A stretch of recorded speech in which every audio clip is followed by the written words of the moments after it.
সুন্দরবনের কুখ্যাত ডাকাত দল ছোট সুমন বাহিনীর 4 সহযোগীকে দেশীয় অস্ত্রসহ আটক করেছেন কোস্টগার্ড পশ্চিম জোন।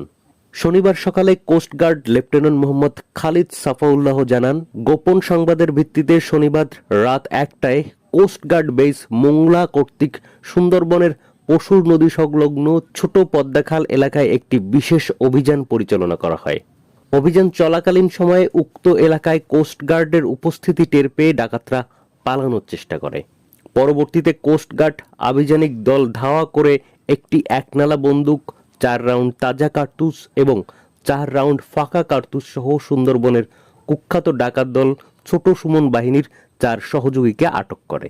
আটককৃতরা হলেন মোহাম্মদ বিল্লাল হোসেন, মোহাম্মদ রবিউল শেখ, মোহাম্মদ জিন্নাত হাওলাদার ও মোহাম্মদ কালাম গাজী। তারা খুলনা ও বাগেরহাট জেলার বাসিন্দা।